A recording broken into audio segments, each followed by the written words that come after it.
wana mangomba nyonso to monana ekokangama mais tango mwana lokola papa Dodo Kamba mwana na spiritualité mwana na connaissance bantu ndenge nini akoloba wana eza ko engager ndenge olobi nga na yango te parce que tango biso to vandaka ba archéologue pona ko koma histoire auto toza na trois choses etambwisaka connaissance orale archéologie na écriture mais quelle écriture écriture o batirango na ba papyrus na ba manuscrits. Est-ce que bango ba yebi ba manuscrit est-ce Bible en même temps ba rassemblango eza mukanda o ba combien ou pas bateau c'est pas dit à révéler quelque chose mais docteur Luanga subasima na yo yango no lobaki o nga nazali docteur Luanga docteur moi mana fongoli s'il vous plaît est-ce qu'il y a une autre time ça me sera prophète Dodo Kamba non na lobi boye mais prophète Dodo Kamba azali nani attendez théologie, c'est mon papa que je respecte.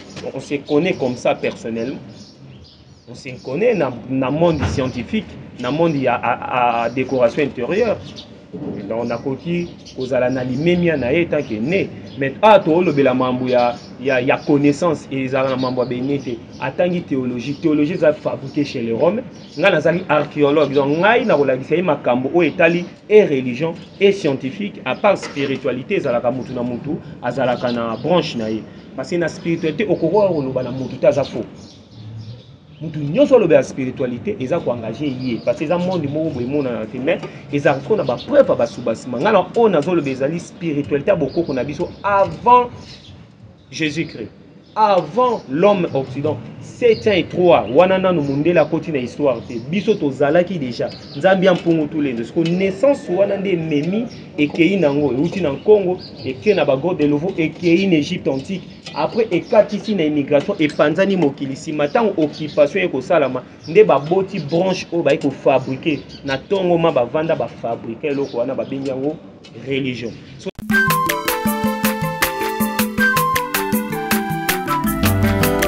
Mwana motote po akosangai abongwa ni pete po awangata Nzambe ya le Nazarien le Nazarien le Nazarien le Nazarien bana kitoko koma mokondima atako babakola ki mafuta na musakolima lelo ya yobolingo bateli le Nazarien Pamboli oye mona na katempeni mama kantelobi koleke mapapu masopi mafuta toko kesitana. Bonjour chevaux bien-aimés dans le Seigneur et bienvenue chez les Nazariens avec la vôtre, la princesse de l'éternel maman Tissa dans cette émission table sainte qui réunit les hommes de Dieu, les enfants de Dieu autour de ces gestes importants, ces trucs capitaux. Croyez-moi que depuis notre retour de Kamba, on n'a pas encore réussi sur ces plateaux, ces grands paroliers, ces grands hommes qui parlent que de l'Afrique, aussi de l'Europe et du Congo. Et il s'agit bel et bien du docteur Jospin. Mais avant de lui dire un bonjour, je demande à la régie de me balancer un cantique Lambo Kakaka. Et on se retrouve tout juste après. Et derrière la caméra, je signale que c'est Métis Mobile Yabato, l'homme d'autrui. C'est ça. Et on se retrouve tout juste après. Régie, Bisenga senga ya kolula bikolo mosusu. Pesa Félix Antoine Tshisekedi maboko poto tonga mboka na biso Congo. Na nzela ya union sacrée. Na losambo tokolonga. Oh toi qui écoutes la prière, tous les hommes viendront à toi. Ingénieur Edi Kabé à la main de l'Éternel, prions pour ce beau pays. Et pour le président Félix Saint-Chrétien. Nzambe na Isaac, Nzambe na Jacob, Ozali Nzamba Israël, lelo tokomo yembo Nzamba Congo. RDC, Mokananga, lelo tokomo yembo Nzamba Congo. Peuple croyant docile et social.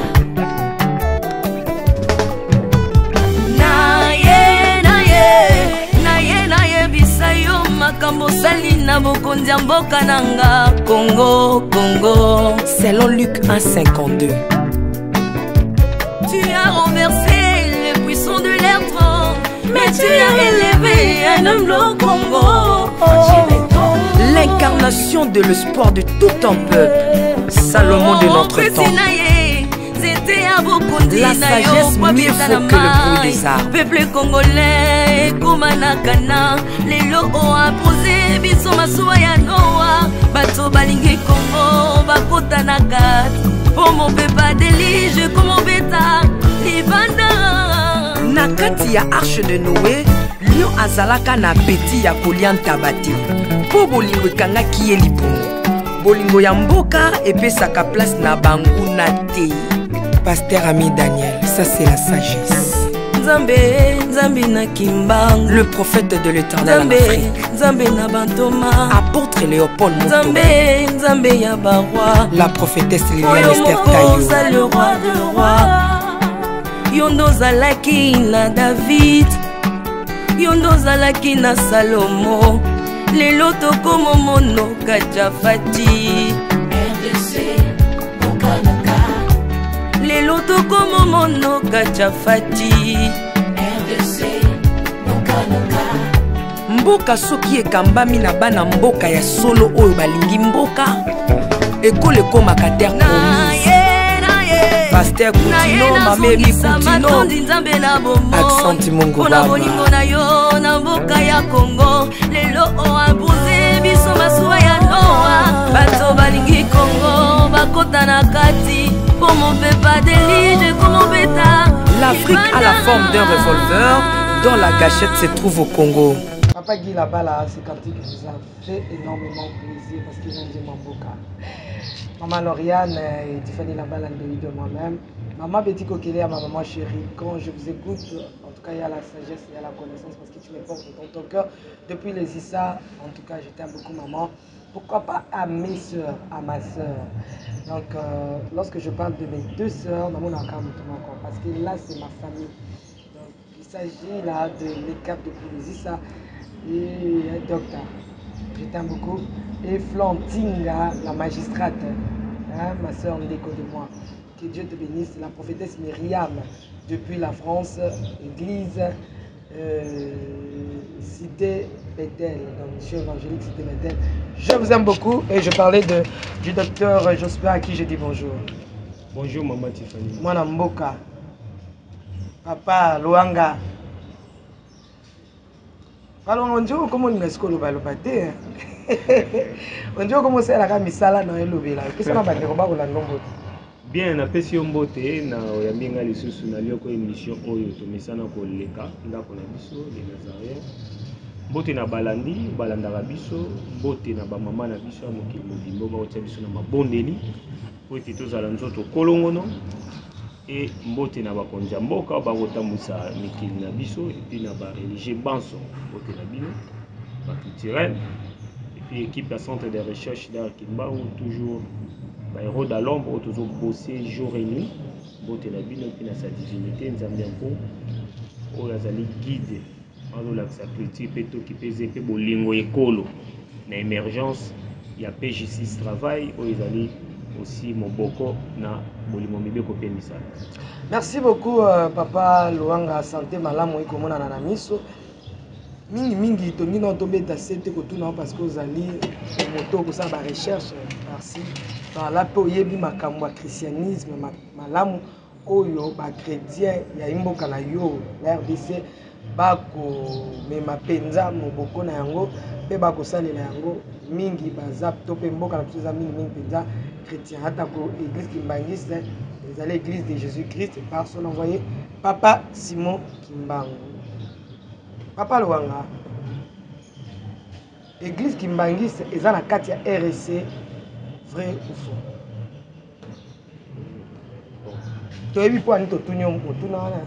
Non, église to lisanga lioko ya tata Kimbangu ezali lisanga oyo eboti botombwani na makambo oyo bakobenga ya spiritualité ya tata Kimbangu. Soki lelo tobengi yango église wana nazo répondre en tant que scientifique, nazo répondre en tant que diplomate, parce que même dans l'état tokomona ke église Kimbangisi ndenge tobengeli yango parce que yango ezali mouvement ya réveil ya bolamusi ya bosiko esa Kimbangisi elandani na kombo ya Ntumu wa Tata Kimbangu ezalaki fondé na 1920 le 6 avril. Éviter la 1926. Et boye parce que on moni les sciences, la science va pouvoir. Non, vrai ou faux non, c'est faux, c'est faux. C'est faux. Non, faut se renseigner. Yoka. L'église Nyon surtout, le quoi la institution Mboki Sengi. L'église Nyon, ils ont vivre même Pévalon, même Nani, ba musulman, ba tout. Bazali na kati ya église de réveil donc RFC. Yoka si qu'on explique. Pourquoi na lobi bongo pamba te mwana mboka Dodo Kamba bazali évêque. L'église ne se pas ko kambango na monoko na ye. Alobaki yango na ebité soki ni kisi oza na vidéo. Alobaki aza na raya banani. Donc asa l'équipe ba pasteur pamba te za likolo déjà yenda ko kamba ba kimbangiste ba musulman. Alobi nini? Na ba na question sur ba ya zo kamba ba Kimbangisi. Na réveil na église. Na ba tene na il y a comprendre. Non, il y en a baneo falo tika na comme ça na suka. Il y en a d'expliquer au bout, hein? On doit expliquer notre grandeur il y a mouvement. Je parle pas na batumoko bavandi, hein? Ba réduire mouvement na état église. Ba réduire et permettre ngati na fongoli parenthèse à roloba papa Kimbangu nzambi ampongo tulendo azala ka religieux te akoko za la religieux bon mikanda na bino tolo babo mais faut science basili ça faut verbe ici azali religieux te aza spirituel alors le azali spirituel mouvement wana ya spiritualité ya bolamusi Kimbangisi na 1921 et simbi botombwami ya authenticité bantou. Alors le gouvernement belge il reconnaître yango to comme gouvernement à l'époque Zaïre to roya na dire si Congo oya lelo ba ekolbate biso na Congo to lingaka na biso te authenticité na biso ezala na sommité to respecter yango ndenge soubassement ya bokoko na biso ezalaki lokola tozali occupé tozali colonisé hein ba pesi biso spiritualité ya bapaya parce qu'on parle à part lingomba wana à part lisanga ya mouvement kimbangisme ba mangomba nyonso etikali eza fabriqué par l'Occident et ezali ba obédience satanique par rapport ya occupation oyeyaki et puis ndenge tolobeli yango Jésus fabriqué ça fait au moins 22 000 ans to passer na exposition sikoyo elingi kolobate que lokola occupation on est ça na mikili angele parce que oyebi sanga te bato bazana civilisation te bakoya kopesa bino mambia kosambela to mambia kolobake bolanda nzambe basaleli bino ba forme basaleli bino ba solutani basaleli bino ba chapeau kolata ezali ba rythme grec romain or na spiritualité bantu biso to banaye ko vivre ndenge nini tozalaki na ba bokoko na biso avant Jésus-Christ avant Jésus-Christ ba pasteur wana bato balobi ya biloko balanda base stylo bakoma parce qu'il faut pas apprendre sikoyo de quoi il s'agit spiritualité et de quoi il s'agit religion ali groupe ya makambo bayoka moi mana fongoli s'il vous plaît est-ce qu'il y a une autre ça me sera prophète Dodo Kamba non na lobi boye mais prophète Dodo Kamba azali nani attendez théologie, c'est mon papa que je respecte. On se connaît comme ça personnellement. On se connaît dans le monde scientifique, dans le monde à décoration intérieure. On a coquille aux alanali même na état qui est né. Mais la mambo ya connaissance et la mambo bénité. Attendez théologie ça fabriqué chez les Romains.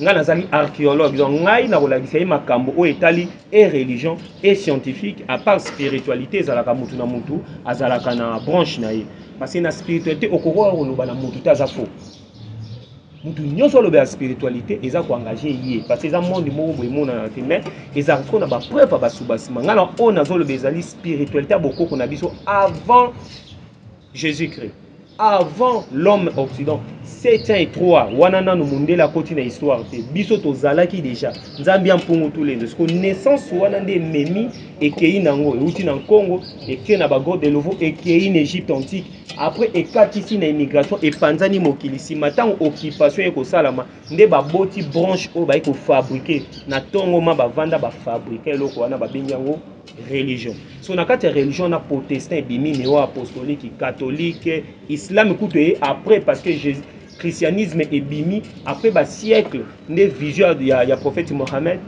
oyo to respecter foi ya batu baye ko bimisa religion wana. Donc ça dire authenticité ya biso ba bantu ezalaki avant ba benga kombo religion. Avant Europe wana batu bavanda na kati biso to yebaki nzambi ampungu kaka na kombo wana. Et est-ce qu'on bongo l'ango révélateur des choses cachées qu'au bima na 1800 et quelques révélations tata kimbango. Mais avant maman qui pas avant ba ancêtre na biso. So mouvement wana ndé siko gouvernement belge zaïrois congolais ba ko réduire on a asbel ba bengango église kimbangisi. So il faut qu'on accepter pour les moments mais na keno musika ko ba tata kimbango ba ki erokoma église d'état système d'état neto kina na état islamique. Yo voyage chaque ozo kinema babi ko kotima babi a état islamique ndenge mouvement wana erokende wana mangomba nyonso to monana erokangama mais tango mwana lokola papa Dodo Kamba mwana na spiritualité mwana na connaissance bantu ndenge nini akoloba wana eza ko engager ndenge olobinga na yango te parce que tango biso to vanda ka ba archéologue pona ko koma histoire auto toza na trois choses etambwisaka connaissance orale archéologie na écriture. Mais quelle écriture? Écriture où bâtirait on a ba papyrus na ba manuscrit. Est-ce que bango ba yebi ba manuscrit? Est-ce que Bible en même temps ba rassemblant? Eza mukanda o ba combien ou pas batu? C'est pas dit à révéler quelque chose. Mais docteur Louanga. Soubasima na o angwana olobake o ngana zali. Docteur Louanga, ici vous plaît, faut comprendre. Les suivre. Et swinga te omoni bato balanda ngala lobelaka ba mama nguba ba maman mapa moni ba maman na baza bato ba français te ba bato ba gros moté ba maman na za expliquer ya oyo vert oyo rouge point barre yango moni lelo vert ezali ke toi na Congo kimangi c'est un mouvement ningo lobi ba réduire en fait boy Congo aza na ba lebeko to pe ba institution o atie ba ba ki république siko toza net ministère ya genre ministère ya boy parce que na elete Kimangisa tosaka l'État a lobby na makambo etali l'église nyos apesi charge na RSC Kimangisa c'est un mouvement aussi na kati ya mouvement na tomo na partie ezali spirituel to religion alors apesi batu bakende kosangana benga mouvement dans des associations na RSC oyo ba ko traiter kama kamna bango oyo ba ko sala il y a maksanga ya ba religieux voilà mais epekisité islam ezanakati parce que ezali na religion epekisité kimbangisi oyo eza mouvement spirituel ya makasi et ya pe koko religion voilà donc eza te ke aokamba église kimbangisi lokola mais maman ici na comprendre yote omoni te ke ngana kimbangisi eza kati yoka eta ke religion na expliquer bien que tozana ba ministère mais là oyambi scientifique un moment Tiffany eza otelo moto ko bita même 3 secondes so ina kino musika boy pourquoi parce que na so maman ngu bazolanda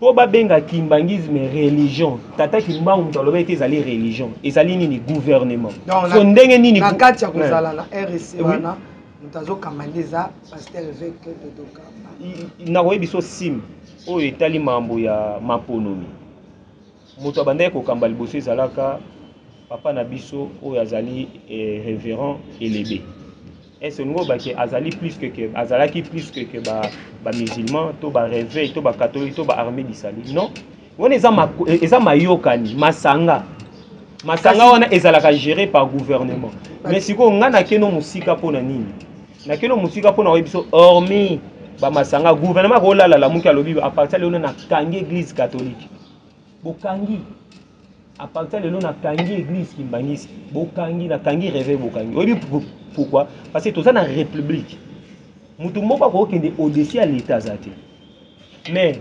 gouvernement siko faut yeba boye en dehors il y a république où ezali imposée par l'Occident. Tozali na spiritualité. On peut penser na kena. Vous avez raison. Mais nazo expliquer au gouvernement président de la République à la muka lobi oh. Mais vous avez beaucoup qu'on a bisoti.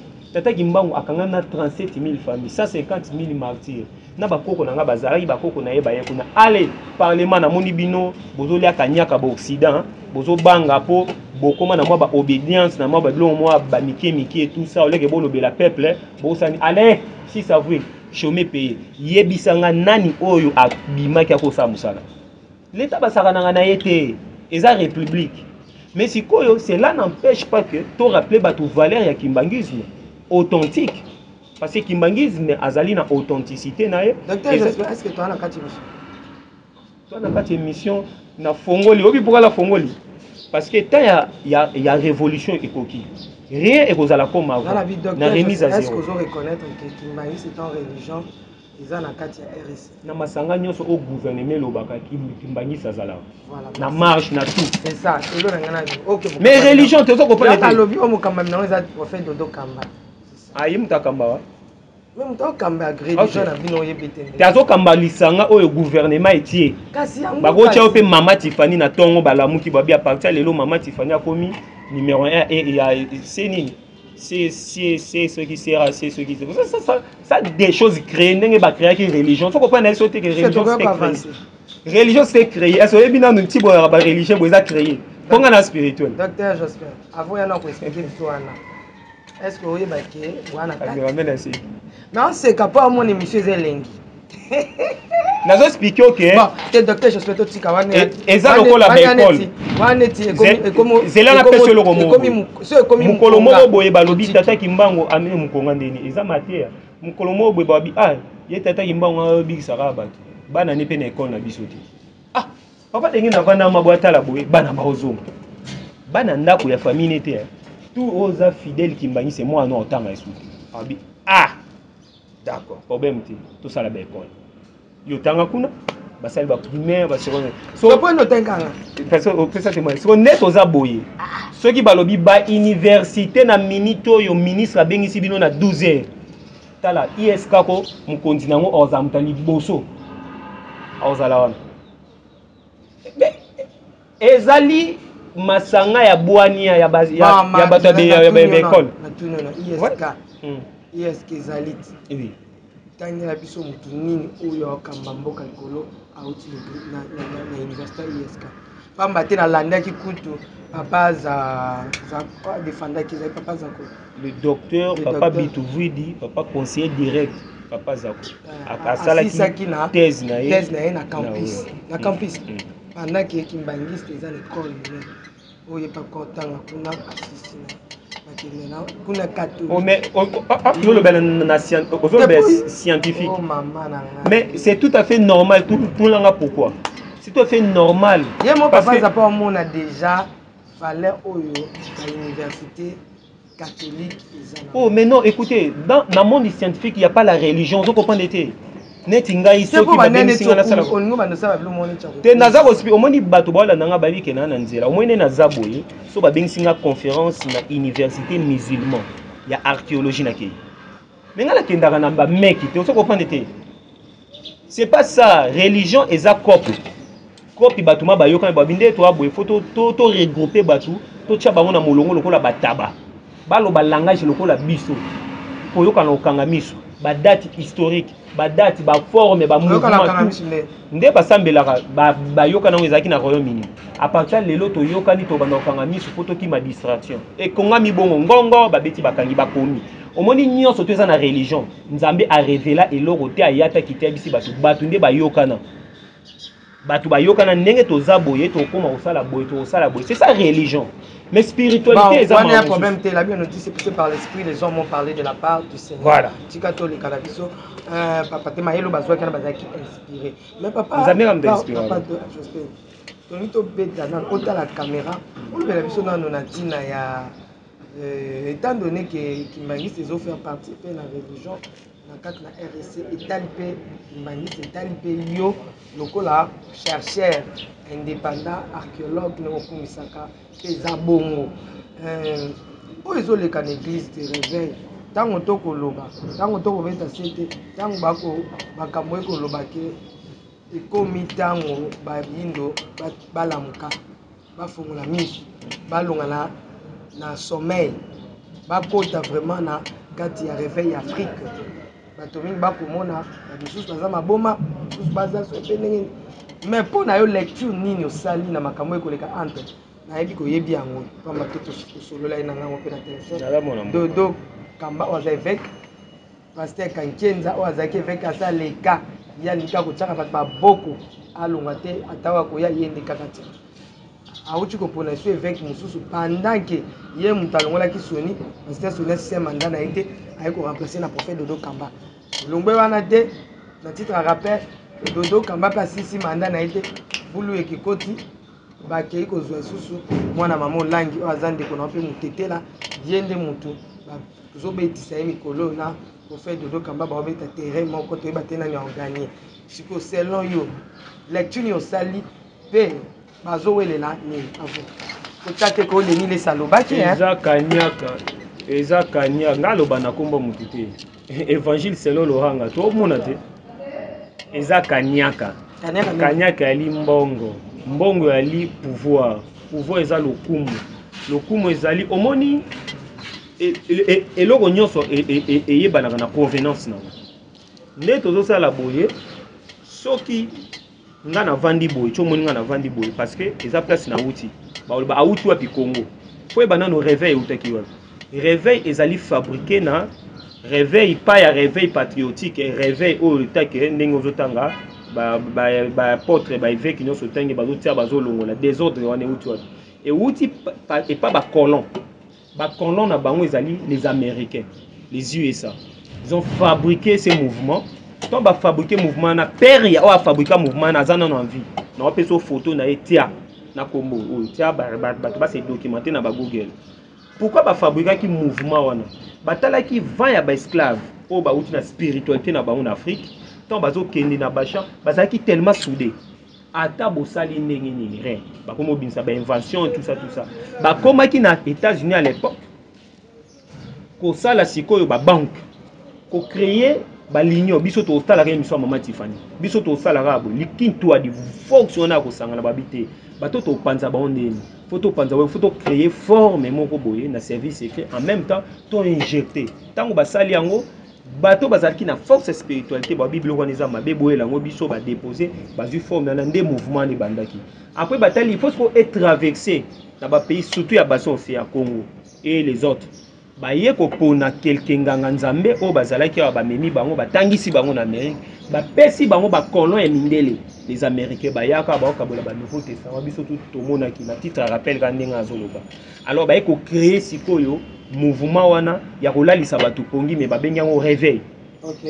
Alors désordre aux États-Unis azalaka na yango Israël ye wana place bato bakindaka soit disant que mambo nzambe za kuna état ba européen ba botola ba mabela bato ils sont en train de tuer bato na bande de Gaza. Crime contre l'humanité à ciel ouvert. Bato balobini. Kasi ndenge moko lo ba américain ba tiaka désordre na mboka bato. Ndenge moko pe bato bazui mouvement oyo ezali créé pa na bango nde babandi osala ba désordre wana. Bazo wela siko nini? Amérique wela ni. Ewela mbongo pouvoir elingaka te bakita ndenge mo bango pe baza osala. Bandeko na bango moko babimisa tout ça lelo so otali na ba Google na ebite bato biso kaka tellement que ya on si maman nguba mama pa comprendre mama musute mama bato ki ndazo lukelo nzambe nzoka kuna eza affaire mususu sikoyo yo mona wapi boyokani makambo pona kota mama na bango te passer ça tellement mouvement moko boye et kopesa aliénation vraiment par rapport ya vision ya ntumo tata kimbango tango atelemela kite bato moko longoli ezaki tout le mouvement oyo euti libanda de confession religieuse baza oye koloba omoni ngai nazuma diamant na ngama kota na ngango tali kam na saki boye kaka mutalati nzambala nzoka za isusu na service secret aza militaire aza keke kaka muto ya susu olandela wana ezaki agent à l'époque et c'est bato congolais abosanaka avant toneni lokola bato pasi tellement l'équipe souffrance tangela ngai église moko ya ba réveil oyo yebi esala na kolo bakaka place moko ata bato bakendaka baretraite balala kofele balia kofele rien même na centre nganda soki ezala nde kutu nde cope tangela ngai mouvement ya réveil oyo po esunga population esali ba entreprise esali ba université bana batanga kofele kokatinga mutu esali ata ba transport parce que nazoye biso boye na Amérique bato babandaki makambo o balina bango mambando sala yango wana tangela ngata ni na réveil oyo yebi etia ata ba restaurant ngana kindoli ata po libunangi ya nzala mais kimbangizi asala yango tokendaki no moni olie ko felo lali o felo non to komite zaka bandakisa pona olakso keza copie ya bato yebisanga pasteur o akolakisanga mikanda ya église na ye eza na kombo ya église eza na kombo mwana ete eza na kombo mwasi na ete eke yo soka longwe bakotia pe deuxième pasteur eloko epanzaki nini aseka si yango wana aseka to landaka ti aseka papa nani mukuna na papa na biso voici l'homme tandis que papa voici l'homme on a ndenge ba masa mona zana bango ba pesa biko o vient au moni vient na biso ta kera ba hôpital moi ba petite moyenne entreprise à financer ba eza ba initiative malamu siko bino tout bosambela ka Jésus de Rome fabriqué il y a de cela 22 000 ans bozo welela nini parce que d'abord sous bâtiment au hebi près d'Opio abotama na 1800 banga ko comparer date na ena tata kimbango o ya balobaki soit disazali na signe akolo yisu. Mais c'était un mensonge tout fait fabriqué. Les archéologues ont prouvé. C'est quoi les alliés? Batouana nde bazali ba maître ya bateau zotangela ngaya. Les aliénations. Au moni ata mokonzambo ka yebine mais lokwa to na pays moko laïque faut tika mutu na mutu asa eza na wenze. Sili koti o linyo koti ya ofele otuto bimi. Tozo sa non sili koti. Mais mokolo ezali bokoyeba na bizalela bana na nzambe omona na polele. Oya sala kana musala solo Bible obini. Vous verrez la différence entre celui qui ne sait et celui qui ne sort pas. C'est quoi? Non, on sait l'anzambete. Cop, toyoki ba passer ba benga bodio e bima. Ah, na ko luko vraiment. Osa mobile na ngoza mwasi na mwasi wana nani muninga ni mobile. Pédophilie, qui gay, qui tout ça ni to monité. C'est tout à fait normal ba ça là. On dit pourquoi? Parce que to mona na Istanbul, to mona na France, na Belgique. Ba évêque na évêque ba balani mibali na mibali protestant ndima yango catholique ndima yango ni wa posuki ndima yango bongo bango nde kuna na sommet bino awa touche même na quoi meni na ba siège na bino international mais c'est clair guerre à est papa loanga ah ma poti kanga na mama Tiffany po mama nguba Hollanda faut sauver mama nguba Hollanda au mwana yo tangisa na passe so là wana ina repesa eza ozo créer ba négativité po na nini eza ko laisser makambo o ezo banani ba promouvoir film pornographique banani basali kulune banda film à Chicago ya ba Gili protestant mto yaka na ngolo batie baya ya moko ba Chicago kupa o bayoka na tena quartier o ba betani banola ta ba Gili na ete so yebia obiso to tala na suka protestant mo wa na Bible ba bara pe na suka film nzoka eza po bate ya biso eza po bakotisa ba jeune esprit ya kuluna donc omoni mukolo o ndenge tobi éveil patriotique spirituel et na kati ya culture ndenge tokobongisa yango babiloko oyo papa Kimbango alobaki na 1920 ekokangama po ekangama nzamba luka réseau il faut bagafa bo emonana lelo réseaux sociaux ezali okanga mutu ta filmer na mona ma deux pasteurs ba ote chote la bon image na pesio o ya zote ya bakute na vinya o aveni nanga o aveni na makofi beta ma araka ba shoto baba ira shoboko boroba makofi zo beta o eza ba venti na ciel ouvert na mboko bosala mboka papa Tshisekedi mboka ya papa Lumumba mboka ya papa na biso to ba bundaki parce que bazwaki vision à 21 tout tient notre spiritualité ba simba maraté sa divinité boussole donc pendant l'action que c'est tout à fait logique ce qui l'état lobi lelo na sali lisanga na lingi ba choriste no so ba sangana ba fanfare ba sangana papa qui man se pe fait mais ngana vandi ate pona lobela église imangisi ngana vandi pona lobela domaine scientifique oza na ba preuve na za na corps moko naître na tangeli oke na omema yo na lakso bano batanga ko feni ba vevi bango yo ba mbetu yango tangela nga église oyo oyo tu ezala na bandimie ba mbongo na bino ba buka mapango wana ezana ba kombo na bango sikoyo est-ce que yebi ke docteur Luanga Jean Batebele o bazosala ba makambaganga na bango te même soko ke même il y a une dame dont je salue c'est pas mes mamans à celle école où na yemoko quand l'église na financement na bana ba otanga ofele mama shagisha ofele na pesi mbo siko ngani ngina biso boyo okanisi ke ta na lo baba mama nguba osoka ngate na lo bani ba mama nguba ba mabe kena ba mama nguba wana eza terme ya olobati ba innocent baza na kati oh yo kanisi bato wana tout bosambela baza bato mabe oh eza quelques têtes les 10 familles qui dirigent le monde oh et financent ba mouvement na parmi basa kaka 10 familles mais ba bomi toute une civilisation. Mais papa donc ça dit il y a malamu bazali ko ya malamu on a faut balandanga po ba comprendre vision et uta ba ke ne pas États-Unis yo voyage raté maman aucun États-Unis hôtel au monde a fait ça on va créer ton dit ah tout ni bango pourquoi bozo balanza mbwana moto oté c'est la liberté OK yo pourquoi bozo sala oh c'est la liberté si matin ozonga hôtel ko bobi bon na kepe pas tata kimba pona ni oboyi top activer parc éducatif to ke na on a Abu Dhabi na memo kuna na grande mosquée d'Abu Dhabi papa kendaki ba réveil ba kendaki ba tutu ba kendaki pourquoi tata kimba wa kendaki na parc éducatif papa kendaki papa le biboy to ko obligé bino civilisation oya ko boya to sala guerre oza la président oza l'évêque oza nani biso nyoso to kutani ba kepe ba kutani ba signer parc éducatif tata kimba wa bi ko kile vanda kimia na 2017 ceux qui tata kimba wa zala ki te ingeza la grave bobi to ko pese éducation uta na mabela mama to banda na connaissance banda na bomwana lelo oyo ba umotangisa bana vie sexuelle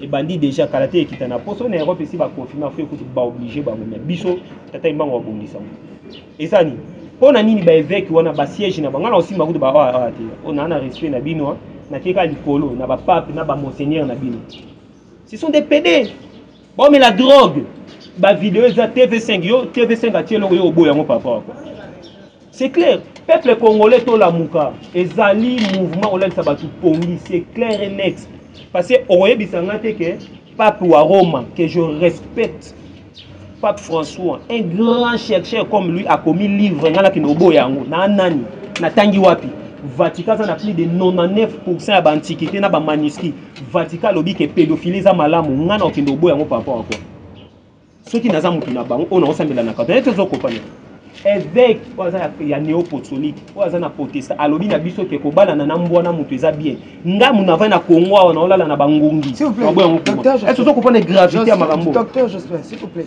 est-ce que biloko o eza quoi eza ba biloko asikate bible na c'est que eloko moko te o ezalaki te ezali nyonso ezalaki ezali pe ko zalaka donc autant mon l'église de réveil ils appellent partout même na kimbangiste pe ils appellent na désordre na vous appellent na mbeba na oyo so to koti kuna pe to mona marqué malamu ezali mais oyo ezali des autres et quoi avantager bolma lo papa c'est bon manga lo ba qui était na pamba professeur papa c'est bon manga lo ba qui moto moindo akoma mungele akoma moto moindo est-ce que des autres ils ont avantage que même biso na terrain ils avantage te ko avantage te nzambe soka lobi maloba na ye tata kimbango na nzambe za prophète te mususu mona ke éminence tata kimbango éminence te ils erreur ba ndeko na biso ba diplomate ya gouvernement il faut tout ça la restitution historique et Nzambe soka lobi maloba na ekokisamaka les dieux de nos ancêtres pouvoir oyo ba kondignyo so baza nango euti na Nzambe ya bakoko na bango euti na Roma te euti na Amérique te euti na Meki te c'est pas ça chaque pays chaque mboka ezalaka na bokoko nango etambola maka tokosa na te ba idole kokweya il faut ekokisama po nzamba bimalokuta te tata jangi ndalobi boye boko regretter ngai bino bokoloba bokoma oluka ngate akoluka baloleti nzamba omoni boye yo loboza muto maeli ya ovanda na kitu so bafanda yango kitu anaka mutu moko afanda yango eza na spiritualité moko eza ko ereyonaka na bokoko ya bato eza ko faux débat Mama Tiffany ndenge tozawa tozoke to bandeli à zéro lokola tata loba to bandeli à zéro faut to mona makambo yo so to mona ki yango te olobi na kati kimbangi mais oui nzambe place avandi il faut ba faye bima parce que akesenisa matiti tango tata kimbango na 21 mama mula beti ngonga banani ba yaki liboso Satan ayaki alobi na pesi o bana na ngai mbongo ya ngai ba grade ya ngai tango zo basiko grade na zo mona nana akozala pasteur akozala bo il faut siko tango ekokoka remise à zéro salama nzambe azwa ba prince divin azwa ba sacrificateur na ye ba o bana posa gradité bana posa lokumu te bana posa bandima bango te bana posa tazwa grade asa nango pobagani tala ngai yo nasala bonaki nango bweme asala na silence nzambe mwana nzambe bayebaki na silence na komikitisa humble ese bato ozotangela ngai nyonso otia o bana kati o bali banda tout ça bazana komikitisa bazali humble basala ka honneur à peuple naisa kotangela nga mokolo moni papa Simon Kimbangu père na biso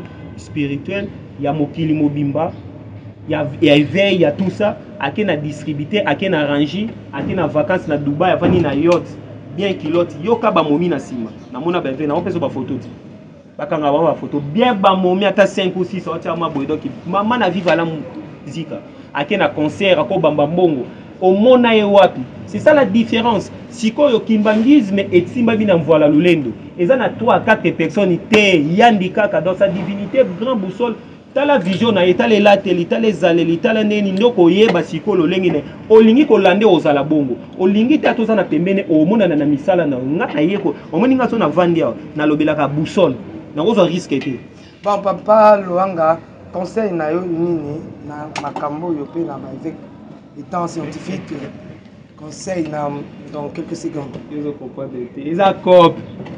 Attends, petit maman. Petit panier. Bon benga. Et si ba benga, on évite ba benga ngai. Petit yozo comprendre été. On a vu na biso petit oebi. Bana ba olia nini. Ils ont compris. Yo kasi mo konza. Ba yo kanga te. Ils ont compris. Merci beaucoup. Bon continuer. Bozila nde boko mona kembo na bisengo na bani. Bozila. Merci beaucoup. Régie, vous pouvez savoir juste le comment poto kende siko na mama kamera. Yeto wantu wavanga munafanika ku tata nzambi ngei bebe. Yeto wantu wavanga munafanika ku tata nzambi ngei sola. Yeto toto wabumba muna moko maku tata nzambi ngei sola. Yeto toto wabumba muna moko maku utulolo kakwetwe dada utufile kenda utulolo kakwetwe dada utufile kenda.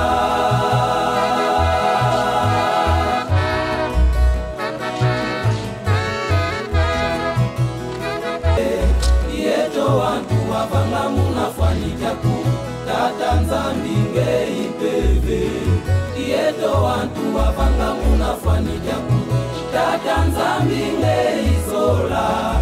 Yeto toto wabumba muna moko maku tata nzambi ngei sola. Yeto toto wabumba muna moko maku utulolo kakwetwe dada utufile kenda. Du 12 octobre 2023, un double événement. Le 72e anniversaire de la disparition physique de Papa Simon Kimbangu, fondateur de l'Église, et de la naissance de l'actuel chef spirituel, sa divinité, Papa Simon Kimbangu Kiangani en 1951. Plusieurs autorités et invités, fidèles kimbanguistes et autres pèlerins ont commencé à fouler le sol d'un kamba le soir du mercredi 11 octobre.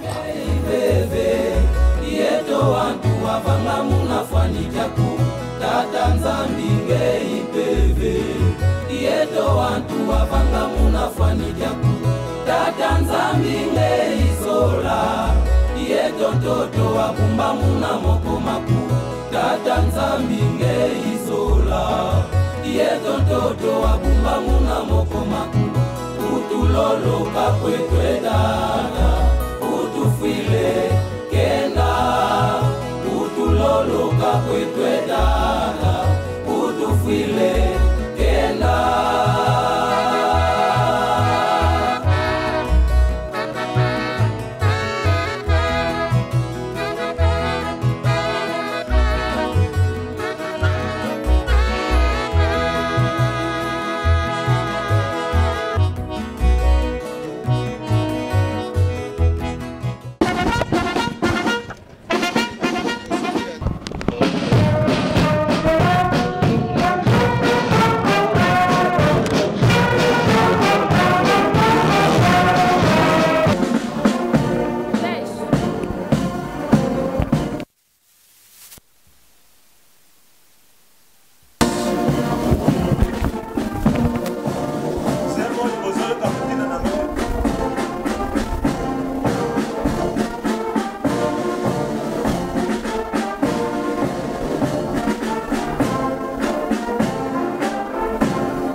Parmi ceux qui ont franchi le seuil de la résidence du numéro 1 de l'église de l'Ambre du 6 avril, le directeur de cabinet adjoint du chef de l'État, M.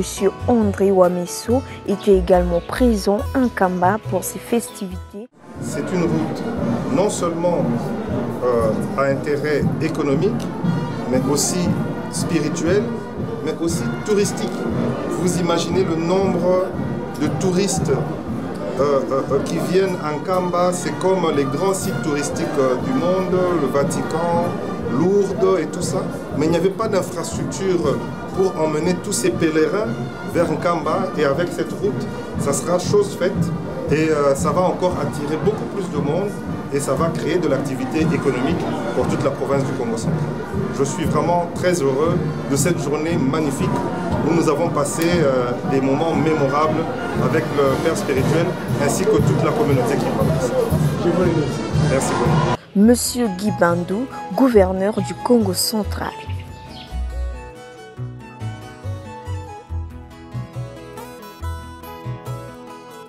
C'est une visite particulière, compte tenu du contexte. Vous savez effectivement que c'est toujours un plaisir de venir à la maison parce qu'on se ressource sur plusieurs dimensions.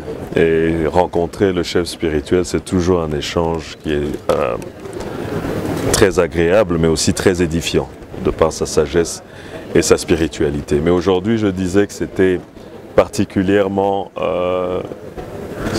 spécial parce que c'est à la fois un double jour de fête où nous commémorons la mort du prophète, mais aussi l'anniversaire du chef spirituel qui a gagné. Et donc nous sommes dans une double célébration et une double joie. Mais au-delà de ça, pour moi, c'était aussi important de venir échanger avec le chef spirituel au nom du chef de l'État pour lui dire à quel point le chef de l'État est attaché à la relation qui existe entre l'église kimbanguiste et l'autorité de l'État. Et donc, à ce jour, point n'est besoin de rappeler l'engagement et l'attachement du chef de l'État envers toute la grande communauté. Vous savez que grâce à l'implication du chef de l'État, aujourd'hui, nous pouvons enfin célébrer le 6 avril comme une journée marquée dans le calendrier, comme un jour férié. Non seulement qui commémore notre prophète, Simon Kimbangu, mais aussi c'est la journée de la commémoration de la libération de la conscience noire. Et c'est un jour qui est très symbolique, non seulement pour nous ici au Congo central, pour la communauté kimbanguiste, mais pour l'ensemble de la communauté mondiale. Et vous savez également que le chef de l'État, avec son engagement effectué à faire les travaux de la route de la Passion qui vont démarrer bientôt, a voulu encore une fois marquer son mandat de manière indélébile et traduire son attachement à l'Église par des faits réels. Et tout cela fait que aujourd'hui, la relation entre l'Église kimbanguiste et l'exécutif n'est plus à démontrer et a atteint une dimension beaucoup plus élevée qu'auparavant. Et donc, nous savons aussi que le pouvoir religieux est lié aussi au pouvoir politique et vice-versa. Rassurez-vous, je rentre satisfait et heureux de l'avoir rencontré. Il a transmis des salutations que je dois moi-même apporter au chef de l'État et je m'empresse d'y aller. Donc c'est pour ça que je suis parti. Le directeur général de la Radio Top Congo FM, M. Christian Lusakweno,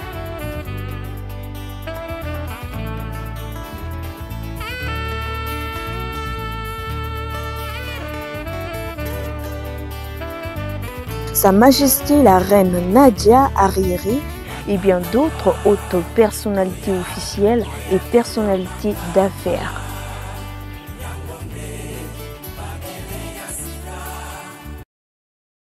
C'est avec émotion, avec un cœur qui est ouvert, une bénédiction. C'est une bénédiction pour moi d'être ici. Je connais enfin la vérité sur pas mal de choses. J'ai découvert l'esprit pur et un cœur inconditionnel ici.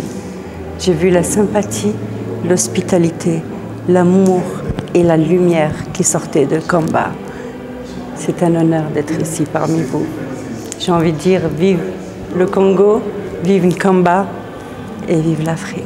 Je devais venir avec justement le Cheikh Hani de l'Arabie Saoudite, le Cheikh Mohammed de Dubaï qui aurait dû être avec nous, le gouvernement aussi de Kosovo qui devait venir être là, être présent avec nous parce que nous avons des projets de construction ici avec le Congo. Ce sont nos frères et c'est notre famille, on a des choses à construire. Kamba a besoin de nous et nous avons besoin de Nkamba. Voilà. Vous savez, on a lancé le rêve africain. Il faut que le rêve africain pénètre dans chaque esprit et chaque cœur de l'Afrique. Et ça, nous allons faire de l'Afrique la première puissance mondiale. Vous savez, une fois, on m'a dit « Comment tu vois l'Afrique ?» On parlait d'investissement et tout ça. Je leur ai dit une chose que je ressens au fond de moi-même. Je leur ai dit « Vous savez, je vois l'Afrique comme un enfant qui se lève, qui apprend à marcher. Une fois il tombe, une fois il se relève, mais avec certitude absolue. Cet enfant deviendra un jour l'homme, un homme, celui qui va gouverner, croyez-moi. Vous savez, je suis un petit peu très, on va dire, tactile, ou c'est le cœur qui parle. Quand je regarde Papa Simon, je vois un père. Voilà, une fille à son père, qui veut enlacer son père. Il n'y a que de l'amour qui parle. J'ai été parfois maladroite, pardonnez-moi. J'ai voulu. Mais en tout cas, c'est... Merci. Je viens en tant que fille. C'est ça mon véritable titre. Rappelons que Papa Simon Kimbangu a quitté ce monde le 2 octobre 1951 à Elisabethville, l'actuel Lubumbashi, après 30 ans d'emprisonnement par l'État colonial belge. Au même moment, naissait Papa Simon Kimbangu Kiangani, le chef spirituel et représentant légal de l'église kimbangiste en Kamba, précisément au village Gombe-Kintsoka. Et je dois dire que j'étais déjà de la première vue, j'étais impressionnée parce qu'on a quand même toute une longue route à faire et tout à coup, au milieu de pas grand-chose, en effet, juste la nature sauvage, on voit émerger cette ville. Donc c'est assez impressionnant, je dois dire. Et puis, on y trouve un peuple très chaleureux. Nous avons été accueillis, mais très chaleureusement, par Papa Simon Kimbangu. Je dois dire que tout était très bien organisé. J'ai vraiment apprécié tous les avenues musicales. Aussi pendant la cérémonie aujourd'hui, c'est impressionnant d'entendre la musique qui est jouée ici, les chants qu'il y a. On voit un peuple joyeux et très chaleureux, donc c'est vraiment apprécié. Merci beaucoup. J'ai pas l'habitude de parler dans un temple comme ça, donc ça c'est vrai, c'était un peu bref peut-être, mais voilà, le message était là que la Belgique est ici parce que c'est important d'entretenir des relations avec l'église kimbangiste. On a une longue histoire ensemble, ça vous êtes bien au courant. Donc voilà, notre présence ici est importante. On suit ce que l'église kimbangiste fait, on suit les développements ici dans le village d'Nkamba, ou la ville peut-être d'Nkamba, et dans la région. Et c'est, comme j'ai dit dans mon petit discours, qu'en effet, il y a aussi des kimbangistes en Belgique. Donc voilà, c'est important de montrer qu'on est là ici en RDC et que les kimbangistes sont une partie importante de la société en RDC. Je viens de voir le musée en effet, il y avait un très bon guide, je peux le recommander, il a vraiment très bien fait ça. J'ai en effet aussi eu une audience avec son éminence et pendant l'entrevue on a aussi parlé de la restitution. C'est un dossier, on travaille dessus en fait avec, entre les autorités belges et congolaises, et ce que j'ai recommandé au Papa Simon Kimbangu, c'est en fait de prendre contact avec l'IMNC, donc l'Institut des musées nationaux du Congo, parce que c'est cet institut qui va en fait entamer les négociations avec l'État belge pour justement commencer à négocier sur des objets qui pourront peut-être être restitués. je vois quand même un peuple qui tient très fort à son leader spirituel, qui est très bien organisé et qui peut organiser, comme j'ai pu constater aujourd'hui, de très belles choses. Et je crois que le message en soi de Papa Simon Kimbangu était quand même un message de paix aussi et d'égalité des peuples. Et donc je crois que ça c'est le message le plus important peut-être que je tiendrai d'aujourd'hui. Son Excellence Monsieur Tony Elker Jaffa, ambassadeur de l'Union africaine.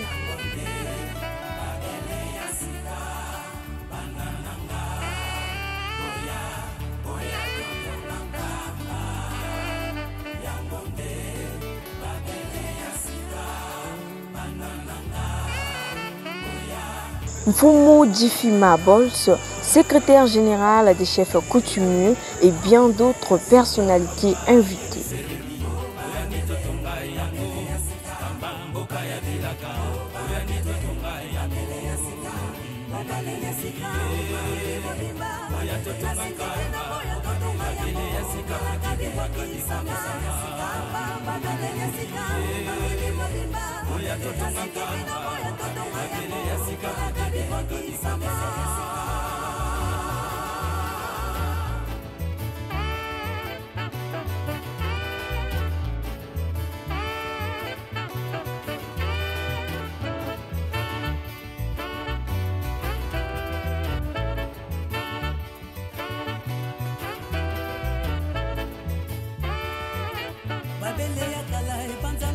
bazangaki kotosa nzambe lelo ajali kotonga babele ya sika alingi kosangisa babele ya kala epanzanaki po bazangaki kotosa nzambe lelo ajali kotonga babele ya sika alingi kosangisa mabota maso esika moko makoloba mongongo moko pe mokonzi mokolingo mamoko oyo elonga mabota maso esika moko bakoloba mongongo moko pe mokonzi mokolingo mamoko totongamise oyani totongamise ebombelo ya maye tata kimbangu asalaki mokili moyiba yangu totongamise oyani totongamise ebombelo ya maye tata kimbangu asalaki mokili moyiba yangu kamba yeliseleki oyani totonga yangu kamba mboka ya bilaka oyani totonga yangu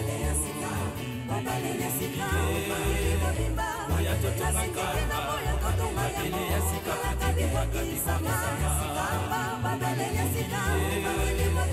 oya totonga babele ya sika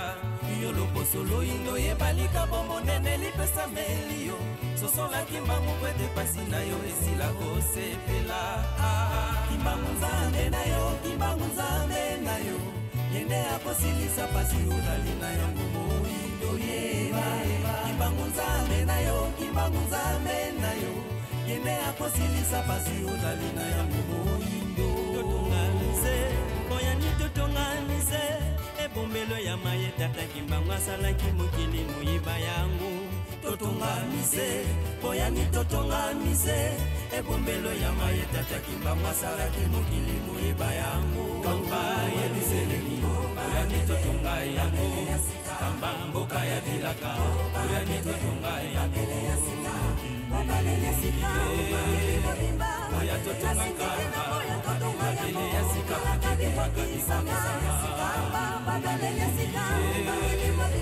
oya totonga babele ya sika